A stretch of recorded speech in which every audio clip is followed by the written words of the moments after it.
You're such an asshole.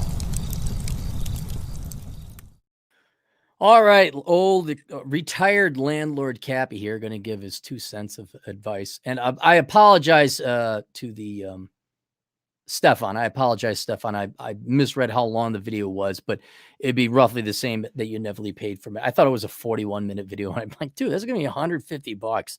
And it turned out to be a 4-minute, 10-second video. So anyway, so I do apologize for that confusion. Hi, Aaron, me again. How much will it cost for you to rant about this video? And also, can you tell us what you would do in this poor guy's shoes?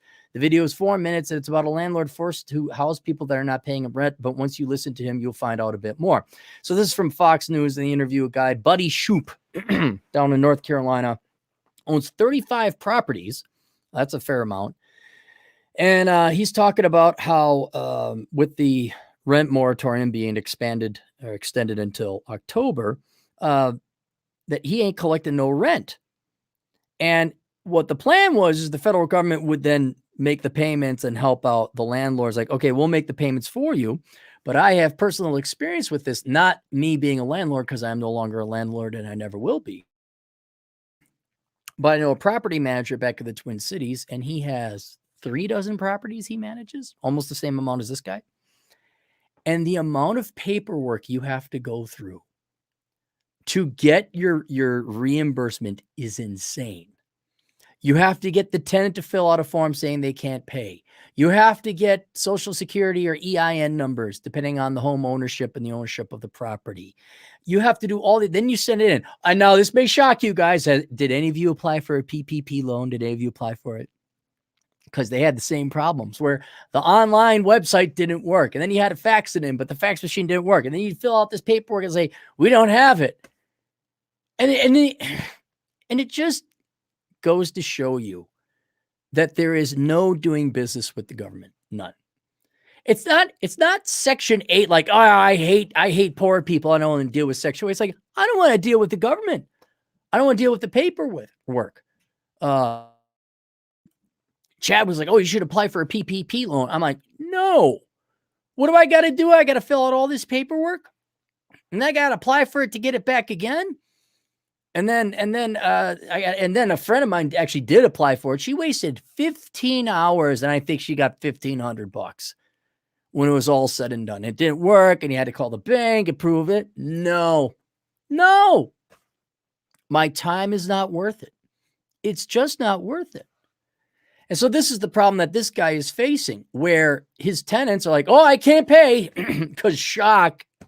Did you know people would take advantage of it? They'd claim they're not able to pay, which at 35, was it 35? You know, it's 35 buildings. Oh my God, 35 properties. All right. Well, geez, that could be 70 units. That could be 100 units. Could you imagine the nightmare he's got to go through with compliance costs? Which you government bureaucrats never consider. You think businesses, we just wake up, whip our dicks out, drink some coffee, and the money comes from the sky. Go watch my video about how older brother is leaving YouTube and going to an alternative platform. That's bureaucracy. That's not even the government. That's a private company. I can't get YouTube to take my new EIN number, no matter how many W-9s I send them. I can't. It's like, no, and you know what? You know what the solution is? To not conduct business. And you government types who've never worked a job in your life, you're like, okay, fine, be that way. It's like, well, who's going to provide housing? What if farmers, you make it so hard for farmers to grow food? Like, forget it, we're done. Okay, fine, be that way. Then all of a sudden, like, where's the food? And how much do you guys bitch and whine about housing costs? And so, and this happened to me in Minneapolis. This is why I can speak more from a philosophical, political experience, not this particular moratorium on evictions or whatever. Back when I was in the Twin City in Minneapolis, I had a duplex. It was great. Nice little bachelor pad, 3 bachelors living in it, me and my 2 tenants. All having a good old time. Everything's fine. Right on the West River Parkway, Atham, look it up. Well, I was making money because I lived in the basement. And I rented out the upstairs units. City of Minneapolis increased my property. I have to remember again, it was something from like $700 to $2,000 in 4 or 5 years. And it's like, okay, now I'm not making money. I'm losing money on this. And what you'll realize is a couple things. And this depends on the level of government that you're dealing with. In general, you don't own your own property. And the reason why is you are constantly renting it from at least your local government. And in this particular case, the city of Minneapolis jacked up property taxes so much. And that was 20 years ago. Well, 15, 16 years ago. That I don't even know what the property taxes are now on that place. But I would imagine at a time it was almost like 40%, like the rent that I would collect, 40% would be paid out to the city of Minneapolis. Well, that's a 40% owner of my property. I don't own my property. The city does. And what you realize is that you don't really own your own property. You are leasing it from an HOA. You're paying an HOA fee to be part of that community. Whether you have an actual HOA for a condo or a development or not, there's an additional HOA you pay to live in that city or live in that county. And the government, especially if you're in a leftist Marxist town, which is why you never buy property in big leftist towns, they're always going to vote to jack up property because they don't believe in private property ownership. And if you're a landlord, they don't care if you're some poor 25-year-old kid living in the basement trying to get by, hovering yourself in blankets so you can save on heating costs. You're the evil, rich capitalist pig. And you need to pay more in property taxes, which then, by the way, you just pass on to the to the tenants. That's if you can. And they didn't build a ton of affordable housing nearby. And now rental rates have collapsed. But that was quite some time ago. And that's the local level. What now we're dealing with is the national level where you can't collect rents. That's against the law. So you, once again, don't really own your property. All right. And here's where, and what do I think about it? It's completely unfair. It's tyrannical. It's dictatorial. Oh, and then he talks about how one of his tenants all of a sudden had 3 used boats. Like the guy's buying money with the stimmy checks of the rent. They're buying boats. They're not. And this is the point I was about to make. The landlords are generally the good guys, and your renters are scumbags. Now, I've been fortunate enough to have great renters. Okay, so but when you have the money and you could pay your landlord, and you choose not to, you buy a boat, you're scumbags. And the quality, and this is another main reason I got out of renting to people, is the quality and caliber of people has just gone down the toilet in the United States. You're all a bunch of entitled, spoiled little quanta ha-has. Here's these investors and landlords, they're taking their own money, borrowing at their own risk, signing on the dotted line with the bank, doing the maintenance and all that to provide property. And you want to cheat them out of it. You want to cheat them out of their income. I don't know where you think the rental property is going to come. It's going to come from big, large corporations. And you'll bitch and whine about big corporations and all. Jeff Bezos and the CEO makes all this much money. We don't have to go down that road. But the average person in the United States is scum. They're absolute scum. And they have no morality about them, no honor. If they get free government stimmy checks and they could pay their landlord, but they don't have to. They're not going to pay the landlord. Why would they? And now the landlord gets to deal with the impossible bureaucracy of the United States federal government. And just hearing my buddy talk about what they had to go through with paperwork and this and that, I'm so glad I didn't get my PPP loan. So glad. Because the time and paper is just not worth it. My time is way more valuable doing something else. Way more valuable. Not to mention all the headache and frustration you get. And so what do I think about that? I think it's horrible. I think it's a complete injustice. Shouldn't happen. But you all need to learn here. You all need to learn. There's a larger economic and philosophical lesson you're going to have to learn here. As the quality and caliber of the average American decays, you need to invest less and less in them. And by in them, I mean any interaction. This is why we have the economic efficiency loss of the day, where I got to go to the coffee store. This is a small example, coffee store, and I got to tell. It takes 4 minutes for me to order 2 double espressos because that person is a moron. Right? I got a piece comes in. I got what's it called? Bar stools delivered for the kitchen island so people can sit. I'm like, hey, we got a place to sit. We're living large. They came without stands. It's just the chairs. Some idiot. They're becoming morons. And what's worse is because they're becoming morons, they think they're entitled to all this free shit. And the left is all huge about, housing should be a right. You should have housing as a right. There should be a right. And that's one of the main reasons I got out of rental property to humans. Because I am not going to rent to a bunch of entitled assholes who think that they can live free off of my hard work and labor. Like the house didn't build itself. I had to pay for it. The yard doesn't sweep itself. I got to sweep it. All right? All the things that go into managing and buying and maintaining a home, that's on the landlord. People think that that should be free. And because there's people housed in it with little children's, all the government and the voters are dumber than shit. You guys will go and vote like, well, it should just be free. And you should give them free rent. We're going to jack up your taxes. You can. And then there's rent control, and you can't charge them on rent. You don't own your own property because people live in that property. I do believe in tenant rights to a certain regard. I'm not saying, but in the mind of society, the mind of your community, especially if you're in a large leftist town, you don't own that property. That property belongs to the people. You're just the caretaker. How dare you claim, oh, you're on the deed and you pay the price. How dare you think that's your property? And whether that's explicitly stated or not doesn't matter. That's the mentality. That's how you see it written in these laws. I think Minneapolis is like, they mandated that you take Section 8 applicants. And it's like, no, I don't want to take Section 8. Again, not because I hate poor people. It's like, I don't want to deal with the paperwork. Oh, and I don't want holes punched in my wall. Because that's Section 8 people, you suck. You really kind of, oh, yes, there's some good ones. I know. And I have another buddy who's a landlord, and he had holes punched in his wall, people pissing all over the place. No. It's what happens when you spoil people with money, right? From the burbs or the trailer park. So if you want to invest in real estate, you want to get a rental property, get a parking lot. Automobiles don't have rights. Go get into storage. Things and objects don't have rights. Oh my God, people who save magazines. You people need to go to the loony bin. But whatever. You got a storage full of old National Geographic magazines. They don't have rights, and they can't sue you.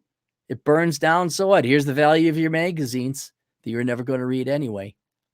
You put people, you house people, you rent to people. Oh, bad move. Bad move.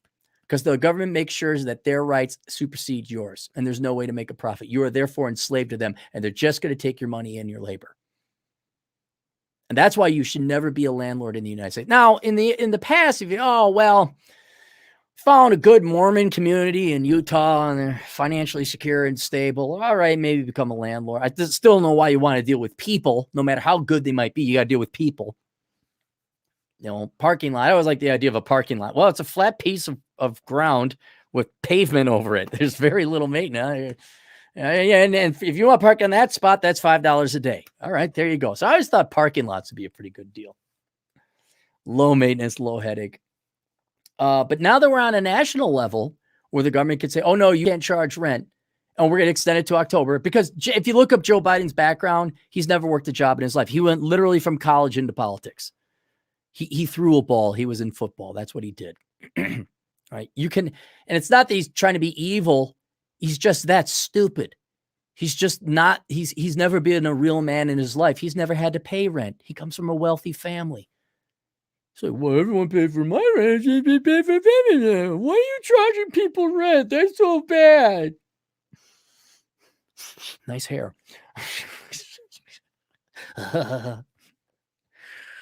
So that's why you should not be a landlord. And that's why I keep trying to tell you guys this. Stop investing in Americans. And if you're going to do a business, for God's sake, make it as simple as possible. I'll advise you. I'll program for you. I'm your dentist. I'm your accountant. I'm not providing you a product. You can sue me. You'll take thumbtacks and swallow them whole. Oh, Aaron's thumbtacks caused my child to die. No. Aaron's Asshole Consulting Services, well, you sign a big term of service when you send it in, and there's no product. There's no production facilities, there's no transportation. I rely on one person and one person only, me. That's it. And then when the supply of housing starts to drift off and farmers start making less food and things aren't getting produced, people are like, hey, where is everything? Then maybe they'll have kind of this realization, this epiphany that the French had. This is going back in the 90s, I believe. The French, they passed you couldn't fire anyone. I think that's what it was. It was almost impossible to fire people. So what did businesses do? They didn't hire people. and unemployment jumped and production tanked. And I think it was the late night because I was reading The Economist religiously, front to cover. Used to enjoy that. And I don't know how long, I guess, according to Turd Flinging Monkey, they turned that around 10, 15 years later. But there is no reason to put yourself at the behest of government, to rely upon the government when it comes to running a company. If the government is good, and especially people, nothing to do with people. Daycare, babysitting operation? No. Nonprofit, a shelter? Nope. Not helping any. Adoption agency? No. Computer programmer? Sure. Insurance salesman? All right. Housing people? Absolutely. Probably the worst business you can get into with your own money. Absolute worst business. And so you all want to get rid of private housing? Fine. Should have government housing. And if any of you knew about Cabrini Green, look that up. You're going to realize it's not that good. But that's what you deserve. All right. So there we go. Andy super chats today. Riffs from the Abyss 666 for $5. I enjoy your content on a regular basis, slowly getting my life together. Already lost 40 pounds. You don't even look that fat in your picture, though. You look pretty svelte, actually. And training for my marathon comeback. Oh, boy. Send us a picture of the marathon. Email that to me. That'd be good to see the marathon. Competent Man for $5. Pre-outbreak, being a landlord was iffy. After the outbreak, with no rent, forget it. Any landlord at risk of losing it after months of no rent. Yeah, after this, there should be no one. You should not be a landlord. Absolutely not. Absolutely not. I mean, had I just invested my money in the S&P 500, I would have been, not necessarily been further ahead, but I would have been financially further ahead, but not that much further ahead. But I would have had a lot less headache and hassle. Eric Burns Marsh, $2. After Kilo versus New London, Connecticut, we are all renters. I don't know. I'd have to look up that case. I don't know what that is. Yeah, like I don't own this house. I rent it from Pennington County. Is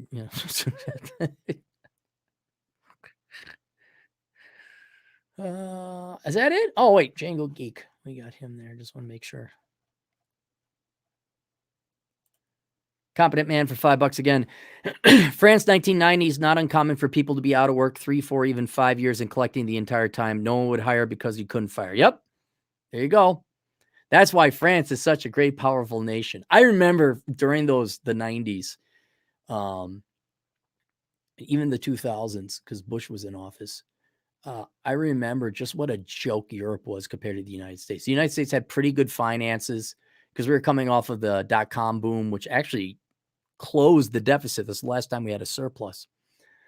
And things were looking pretty good in the United States. We had low unemployment, high labor force participation rate, relatively low taxes, pretty good budget. And Europe was just a trash heap. And now we're all trash heaps. Now we're all Europe because you millennials and Gen Zers just know so much. Django Geek, $5. High property taxes and inflated home prices pave the way for big corporations like BlackRock to buy up entire neighborhoods. Absolutely. United Surfs of America. Yep. There you go. They have the resources to manage a bunch of properties and have compliance. They probably have a contact at the government, like process these rent moratoriums for us now. Yes, sir. Okay. You donated to Senator Johnson. All right. Yes, sir. Tailbox links, $5. Nice to catch you live. Keep on educating the common man. It's needed really badly these days. Yes, it's bad. It needed badly. I agree. And okay, I'm here to help and educate people out, but I only do it for the money. But most people are not going to, the average person is not going to understand this. They don't want to understand. They don't want to believe in a world where they have to work, that housing just doesn't sprout out for free and food isn't free. They always think that food's going to be at the 7-Eleven and it's going to say EBT accepted here. They're always hoping for that. And it's going to be a supply issue. I mean, you can already see it a little bit. It's this like a micro exposure to communism where you go in and you're like, why? What was missing? Tax. Like these are all the sound panels are put up with tax. So I had to find tax. Now they're actually put up with these T-pins because they're smaller. You don't see them as much, but the ceiling needs tax. And I go in Office Depot. They got to have tax. No tax. Like, where the tax? Well, we don't have tax. Why? How are you out of tax? Some odd things were missing in the Lowe's and the Home Depots and the Menards. Because, a house you got to store it with, so you got to do things with it. I'm like, how is this missing? Why are ceiling fans? Why are ceiling fans missing? You have stand fans, but you don't have ceiling fans. Why? How does this work? People aren't working. And that's fine when it's a ceiling fan, but what if where's the water? Where's the electricity? Taboo smash, $5. Yeah, it was above 50 employees. The employer was not able to fire anyone. Oh, yeah, that's right. Yeah, above 50 employees. That's right. And they'd stop at 49. Kind of like Obamacare, where people you could work 31 and a half hours and then you were sent home. That helped during the Great Recession. Yeah, it was above 50 employees. The employer was not able to fire anyone. And when the employee knew that, they did not come to work. Right. Why? And it shows you how the average person, the average poor person, let alone the average person, is not some besieged, poor, not offended, oppressed. No, you idiots and morons and scumbags. Most of you are. And you're poor because of your own damn stupid decisions and mistakes. That's why you're poor. Now, maybe we were born into it. I understand that. And look, two videos back, there's a guy who's battling his way out of poverty. But if you're like, oh, I'm not showing up to work. Gee, I wonder what kind of a person you are. I wonder if you'll ever be rich, let alone middle income. No, you're scumbags. You're pieces of shit. You're poor because you did it to yourself. I love it. The concept of we need justice. Well, you're the one that fucked up your own situation. So do you want to punch yourself or beat yourself up?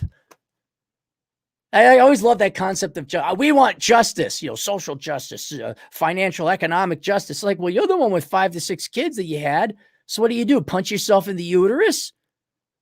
Are you the one that arrests yourself and throws yourself in jails and bring charges up against yourself? No. It's not justice. It's envy and it's evil. That's what you want other people to bail you out of your dumbass mistakes. That's what it is. Justice. You want justice? Yeah. You want to get back at the person that put you in that situation? Yeah. Well, hit yourself in the face. Taboo smash again for $5. Following that, the employer just hired people under 50. They were manifestation every day until they removed this stupid law who protect employees.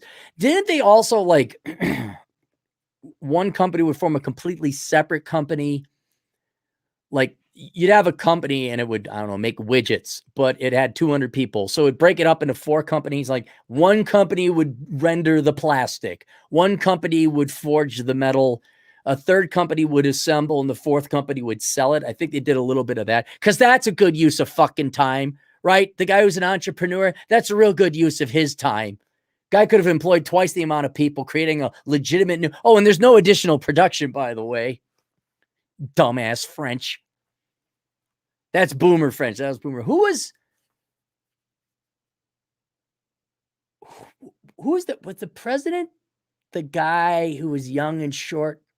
Oh, what was his name back in the day? It was him, Tony Blair, and Bush, and he'd be scoping out the chicks all the time. I forgot his name. The Italian prime minister back then, too. He got a lot of girls. He got a lot of tail. All right, is that it? That's it. There's your Neon Diamond. You get a shout out. There's your shout out, Neon. All right, that's it. Questions, answers, assholeconsulting.com. We'll see you guys later. Yeah, Berlusconi, that's it. Thank you. Thank you, Bocaret. All right, we'll see you guys later. Toodles.